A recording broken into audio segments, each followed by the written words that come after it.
Doctor Mohammad Yunus যেখানেই যাচ্ছেন সেখানেই বাজিমাত করছেন। তাদের সাথে আমাদের ভিসা সংক্রান্ত কিছু আমরা আলাপ করব। কাতার আমাদেরকে জানিয়েছে তারা বাংলাদেশের থেকে 725 জন সোলজার নিবে। প্রিয় দর্শক, ভিডিও শুরুটা দেখে কিন্তু বুঝতে পেরেছেন আজকের নিউজটা ঠিক কতটা গুরুত্বপূর্ণ এবং ঠিক কোন বিষয়টাকে ইঙ্গিত করছে। তাই বলবো যারা ভিডিওটি অন করেছেন একটুও না টেনে সম্পূর্ণ ভিডিওটি মনোযোগ সহকারে শেষ পর্যন্ত দেখতে থাকুন। কাতার আমাদেরকে জানিয়েছে তারা বাংলাদেশের থেকে 725 জন সোলজার নিবে। এটা পার্মানেন্টলি প্রতি 3 বছর পর পর এই যে এরা একটা ব্যাচ আসবে 3 বছর, তারপরে আবার এবং আমরা চাচ্ছি যে এই নাম্বারটা যাতে আরো বেড়ে 1600 বা আরো বেশি করা যায়। এবং এটা আমাদেরকে জানিয়েছে আমাদের যে মিলিটারি সেক্রেটারি উনি বললেন, মিলিটারি সেক্রেটারি SSF এর যিনি প্রধান এখানে, এনারা দুইজন আমাকে সকালে জানলেন। এটা আমাদের জন্য খুবই, কেননা এখানে যে স্যালারিটা একজন সোলজারের স্টার্টিং স্যালারি 2.5-3 লাখের মতো। এটা 2 মাসের মধ্যে আমরা পাঠাতে পারবো আমরা আশা করছি। এবং সামনে আমরা আরো তো অনেকগুলো ইস্যু আছে। কাতারে আমরা আরো বেশি শ্রমিক পাঠাতে চাই। কাতারের সাথে আমাদের আজকে আরেকটা বড় মিটিং হচ্ছে। কাতারের এনার্জি মিনিস্টারের সাথে আমাদের একটা বড় মিটিং হবে। সেখানে চিফ অ্যাডভাইজার নেতৃত্ব দিবেন। সেখানে আমাদের যে energy adviser doctor Fouzul Kabir Khan উনি থাকবেন, আমাদের এনার্জি সেক্রেটারি আছেন। কাতার হচ্ছে পৃথিবীতে এলএনজির জন্য নাম্বার 1 কান্ট্রি। তো কাতারের থেকে আমরা যাতে এলএনজিতে, কাতারের সাথে আমাদের অলরেডি একটা এগ্রিমেন্ট আছে, এটা লং টার্ম এগ্রিমেন্ট, কিন্তু আমরা চাচ্ছি আরো অনেক বেশি এলএনজি আনতে।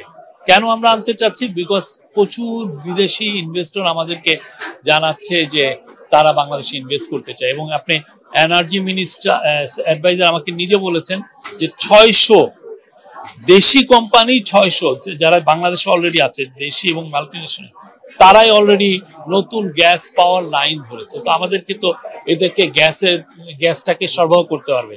আর আমাদের নিজস্ব যেটা গ্যাস সেটা তো ডিপ্লিটিং, এটা কমে যাচ্ছে, যেটা আমরা ইয়ের থেকে পেতাম আমাদের অনশোর বা অফশোরের এক্সপ্লোরেশন করে।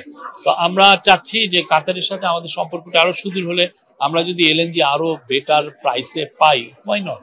আমরা এই বিষয়ে কাতারের সাথে আমাদের খুব ভালো হবে। কাতারের কাছে আপনি জানেন পতিত স্বৈরাচার প্রচুর টাকা রেখে গেছিলেন। আসসালামু আলাইকুম, আশা করি সবাই ভালো আছেন। কিন্তু সৌদিতে যারা বাঙালি আছে তারা এখন বর্তমানে ভালো নাই।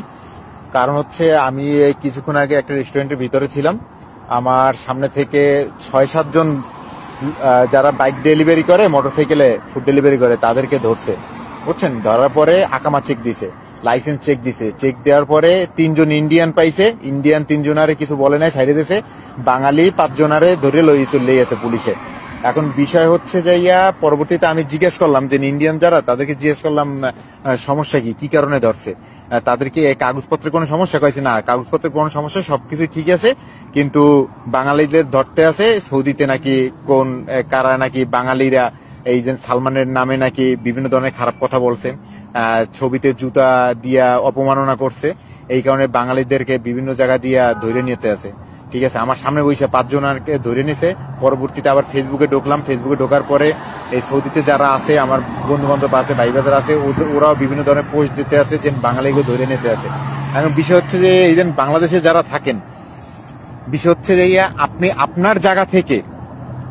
আপনার জায়গা থেকে ইসলামকে প্রাধান্য দেওয়ার জন্য যতটুকু দরকার ততটুকু করেন, কিন্তু বিষয় হচ্ছে কি আরেকজনকে অপমান করে আসলে ইসলামকে কিন্তু উপরে উঠানো যায় না, কাউকে অপমান করে কিন্তু ইসলামকে উঠানো যায় না। এটা হল যে সৌদি সরকার, তারা ভালোই জানে যে তারা কি করতে হবে, সেটা তারাই ভালো জানে।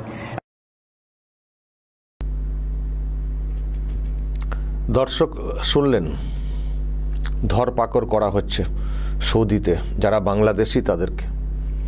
কারণ একটা বিষয় ঘটেছে, বাংলাদেশেতেই ঘটেছে ঘটনাটা। সেটা হচ্ছে সৌদির যিনি যুবরাজ সালমান,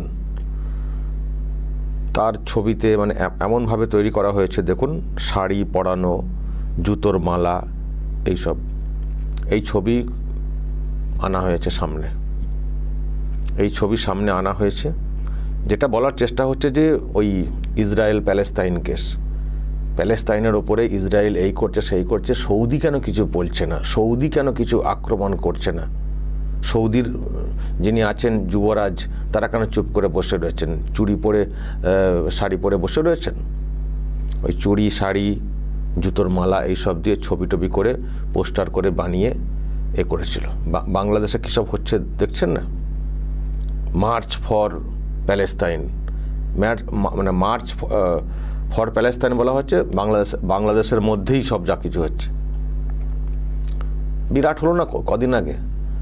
তো এই একটা ছবি সোশ্যাল মিডিয়াতে এসছে যে এই সৌদি আরবের যিনি যুবরাজ সালমান, মানে যিনি প্রধানমন্ত্রী ওখানকার, তো মানে যুবরাজ যাকে বলা হয় সালমান, তো এখন তার ছবিতে এইসব করা হয়েছে, এটা সামনে এসছে, তো তার একটা রিয়াকশান নাকি ওখানে হয়ে গেছে, সৌদি আরবে একটা রিয়াকশান হয়ে গেছে যে এত বড় কথা, মানে ওই কাজ করার জন্য ওখান থেকে লাখে লাখে লোকজন এসে থাকেন বাংলাদেশ থেকে, আবার আমাদের যিনি যুবরাজ তাকে এইরকম অপমান করা হচ্ছে, অসম্মান করা হচ্ছে, হ্যাঁ, বলে সেখানে নাকি সব রিয়াকশান শুরু হয়ে গেছে, ধরপাকড় বা আইডেন্টিটি চেক করা এইসব।